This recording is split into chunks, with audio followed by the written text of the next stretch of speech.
ఈ సినిమాని ఇంత పెద్ద హిట్ చేసిన తెలుగు ప్రేక్షకులకి, అలాగే సోదర సమానులైన నందమూరి అభిమానులందరికీ, అలాగే ప్రపంచవ్యాప్తంగా ఉన్న తెలుగు ప్రేక్షకులకి అందరికీ కూడా నా కృతజ్ఞతలు తెలియజేస్తున్నాను. ముందుగా ఈ సినిమా గురించి మాట్లాడాలి అంటే, ఈ సినిమాని తీసి రిలీజ్ అప్పుడే చెప్పడం జరిగిందండి. సినిమాలో కూడా ఫస్ట్ షాట్ అదే. విశ్వవిఖ్యాత నట సార్వభౌమ డాక్టర్ ఎన్టీ రామారావు గారి వారికి ఈ సినిమాని అంకితం చేస్తూ మొదలుపెట్టాము. ఆయన ఆశీస్సులతోనే ఈరోజు ఈ సినిమా 10 years నిలబడి ఆడింది. ఎందుకంటే ఆ తరానికి దిశానిర్దేశం చేస్తూ ఒక అద్భుతమైన పాత్ర వేసిన ఒక లెజెండ్, ఆ తరం లెజెండ్ ఆయన అయితే, ఈ తరానికి సినిమా రూపంలో మేము చూపించిన ఈ లెజెండ్ బాలయ్య గారు. అలాగే లెజెండ్ అని టైటిల్ పెట్టడం కాదండి, ఆ పెట్టడంతో పాటు ఒక లెజెండరీ సినిమా మీ ముందుకు తీసుకొచ్చినందుకు ఒక దర్శకుడిగా నిజంగా నేను గర్వంగా ఫీల్ అవుతున్నాను. అలాగే లెజెండ్ అంటేనే చరిత్ర సృష్టించేవాడు, అలాగే చరిత్రను తిరగ రాసేవాడు. ఈ సినిమా అదే చేసిందండి. ఒక అద్భుతమైన చరిత్ర సృష్టి, 10 సంవత్సరాలు ఆడి ఒక అద్భుతమైన 3 years ఆడి ఒక అద్భుతమైన చరిత్ర సృష్టించింది. అలాగే ఒక సరికొత్త రికార్డు క్రియేట్ చేసిందండి. ఎందుకంటే 3 వారాల పాటు సినిమా థియేటర్లో ఆడితే చాలు అనుకునే రోజుల్లో 3 సంవత్సరాల పాటు ఒక థియేటర్లో ఆడటం అనేది నాటి జోక్ అండి. అది ఎలా పడితే అలా సాధ్యమయ్యేది కాదు. దానికి ప్రేక్షక ఆదరణ కావాలి, పెద్దల ఆశీర్వాదం కావాలి, దేవుడు దయ ఉండాలి, మా కష్టం ఉండాలి. ఇవన్నీ కలిసి ఈరోజు 10 years అయినా సరే, ఈరోజు రేపు రిలీజ్ అవుతుంది, ఈరోజు ప్రీ రిలీజ్ ఈవెంట్కి వచ్చామా అలా ఉంది సినిమా. అలాగే ఒక సింహ అయిన ఈ సినిమా గురించి మాట్లాడాలి, ఆర్టిస్ట్ అండ్ టెక్నీషియన్స్ గురించి మాట్లాడాలి అని అంటే, ఒక సింహ అయినా, ఒక లెజెండ్ అయినా, ఒక అఖండ అయినా, అంటే ఒక లెజెండ్ ఒక మంచి సినిమా తీస్తే అది బాగా ఆడితే నెక్స్ట్ సినిమాకి బడ్జెట్లు పెంచుకోవడానికి పనికి వస్తుందండి. అలాగే ఇంకొక రకం కూడా ఉందండి. ఒక మంచి సినిమా తీసి అది బాగా ఆడితే బాధ్యత పెంచుద్దండి. ఆ బాధ్యత ఈ లెజెండ్ అనే సినిమా అంత అద్భుతమైన బాధ్యత పెంచబట్టే, మా భుజాల మీద అంత బాధ్యత వేయబట్టే ఆ కసితో మేము చేసిందే అఖండ. కాబట్టి ఇక ముందు కూడా మేము చెయ్యబోయే ఏ సినిమా అయినా సరే ఇంతే బాధ్యతతో, ఇంతే నిష్టతో, ఒక యజ్ఞంలా చేసి మేము ముందుకు తీసుకొస్తామని చెప్పి నేను తెలియజేస్తూ, ఇక బాలయ్య గారి గురించి ఒక మాట చెప్తానండి.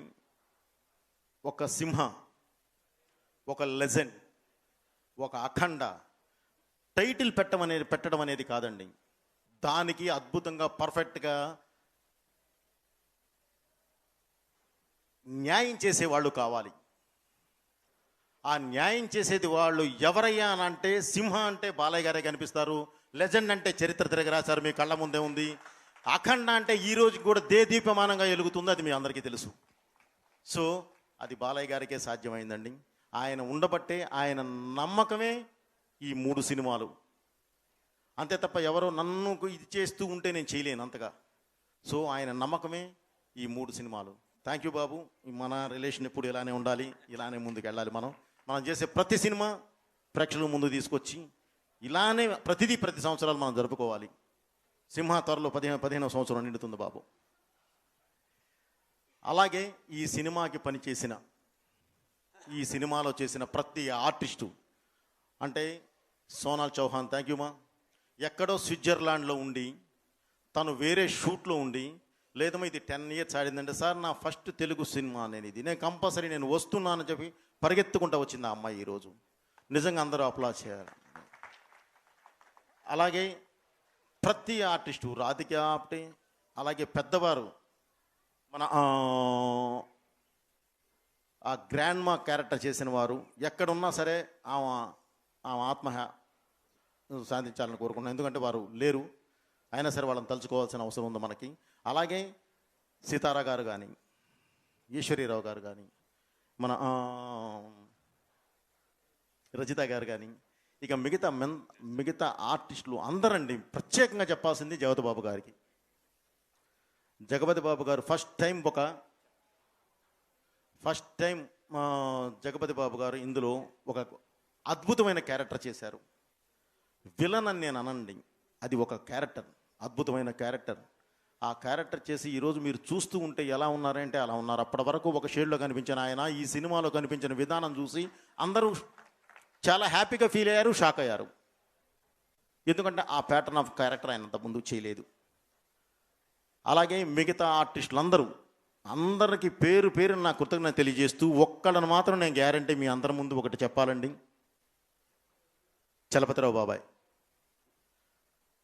ఎప్పుడు నా ప్రతి సినిమాలో ఉంటూ బిడ్డ బిడ్డ బిడ్డ అంటూ ఉండే ఒక మంచి వ్యక్తి. ఆయన అకాలంగా ధనామని ఆయన శివైక్యం జరగడం జరిగింది. ఆయన ఎక్కడున్నా ఎప్పుడు బాబాయ్ మేము బిడ్డలమే, మేము ఎప్పుడు ఇలానే ఉండాలి, మా ఎదుగులు నువ్వు చూస్తూనే ఉంటావు అని ఆయన తెలియజేస్తూ, ఇక టెక్నీషియన్స్, ఈ సినిమాకి పనిచేసిన ప్రతి టెక్నీషియన్ అంటే మెయిన్ నా కళ్ళు లాంటి నా కెమెరామెన్ రాంప్రసాద్ గారు, అలాగే నాకు ప్రతిదానికి ఎప్పుడు అండగా నిలబడే ఆ డైరెక్టర్ ప్రకాష్ గారు, నేను చేసిన సినిమాకి పర్ఫెక్ట్గా న్యాయం చేస్తూ అద్భుతంగా శ్రావ్యంగా ప్రేక్షకుల ముందుకు తీసుకొచ్చే నా మ్యూజిక్ డైరెక్టర్ దేవిశ్రీ గారికి.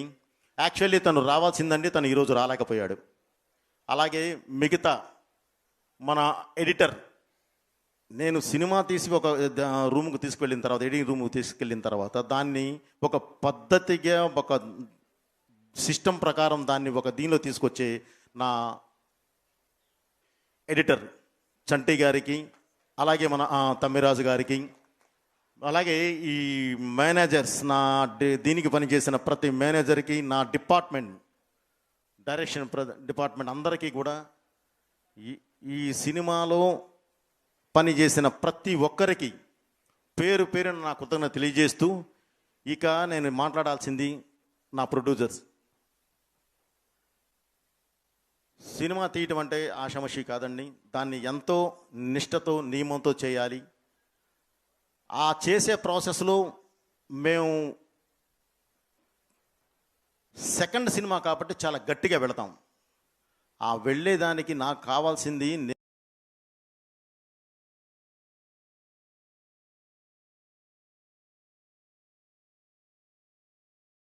Reels and Varahi చలనచిత్రం.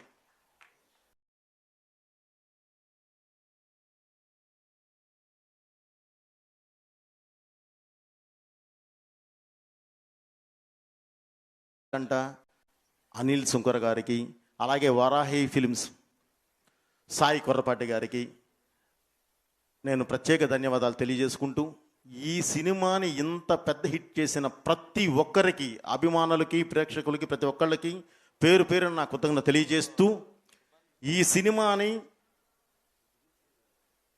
మళ్ళీ రేపు 30వ తారీఖు అంటే ఎల్లుండండి 30వ తారీఖు రిలీజ్ చేస్తున్నాము. అభిమానులందరూ, ప్రేక్షకులందరూ కూడా మళ్ళీ అదే తరహాలో ఆదరిస్తారని చెప్పి మనస్ఫూర్తిగా కోరుకుంటూ, ఇక ముందు చేయబోయే ప్రతి సినిమా కూడా మా కాంబినేషన్లో చేసే సినిమా ఇంతకన్నా మించి మంచి సినిమా మీ ముందుకు తీసుకొస్తానని చెప్పి మాటిస్తూ, థ్యాంక్ యూ.